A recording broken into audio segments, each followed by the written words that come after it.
ನಮ್ಮಿಂದ ಎಲ್ಲ. ಹೀಗಾಗಿ ಒಂದಿಷ್ಟು ಅತಿರೇಕ. ಹೌದು, ಅವರಲ್ಲಿ ಒಳ್ಳೆ ವಿದ್ವತ್ ಜನ ಬಂದೋದ್ರು. ವಿ ರಾಮಸ್ವಾಮಿ ಅಯ್ಯಂಗಾರ್ ಅಂತೇಳಿ ಪೆರಿಯಾರ್ ಮೂಮೆಂಟ್ ಮಾಡಿದರು, ದೃಢ ಮೂಮೆಂಟ್ ಮಾಡಿದರು, ಬಿದ್ದಿದ್ದ ಸಮುದಾಯದ ಬಗ್ಗೆ ಧ್ವನಿಯನ್ನು ಎತ್ತಿದ್ರು. ಇವೆಲ್ಲ ನಾವು ಒಪ್ಕೊಳ್ಳುವಂಥ ವಿಷಯ ಇಲ್ಲ. ಹೌದು, ಹಳೆಯದನ್ನು ಲ್ಯಾಂಗ್ವೇಜ್ ಇಲ್ಲ ಅಂತಲ್ಲ ತಮಿಳು, ಆದ್ರೆ ಹಳೆಯದಷ್ಟೇ ಇದನ್ನ ಇದು ಅಕ್ಕನ್ಬೋದು ಬೇಕಾದ್ರೆ ಅವು ಅಂತ ಅಲ್ಲ ಅನ್ನೋದು ಈಗಿನ ವಾದ. ಮತ್ತು ಜನ ಒಪ್ತಾ ಇಲ್ಲ ಅದನ್ನು. ಜನರು ಈಗಾಗಲೇ ಫಿಕ್ಸ್ ಆಗಿಬಿಟ್ಟದ. ಹೌದಪ್ಪ, ನಾವು ದ್ರಾವಿಡರು ಅಂತೇಳಿ ಇತಿಹಾಸ ನಮ್ಮ ದ್ರಾವಿಡರು ಆರ್ಯರು ಇದು ಬರ್ತಾ ಹೋಗ್ತದೆ ವಿನಃ ತಮಿಳರು ಆರ್ಯರು ಅದು ಬರೋದಿಲ್ಲ.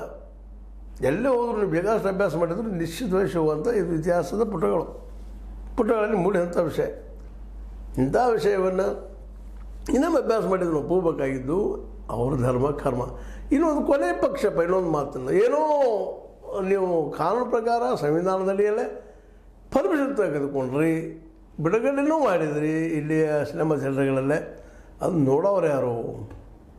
ಆಲ್ರೆಡಿ ನಾಡಿಂದ ಪ್ರಚಾರ ಶುರು ನಡೀತಾ ಇದೆ. ಇಲ್ಲ, ಇದು ಕನ್ನಡ ವಿರೋಧಿಯಾದ ವಿಷಯ ಕಮಲ್ ಹಾಸನ್ ಮಾತಾಡಿದ್ದು ತಪ್ಪದ ಅಂತೇಳಿ ನಿಧಾನಕ್ಕೆ ಎಲ್ಲರೂ ಮಾತಾಡಲಿಕ್ಕೆ ಶುರು ಮಾಡಿದ್ದಾರೆ. ಇದು ಹೆಚ್ಚಾಯ್ತಪ್ಪ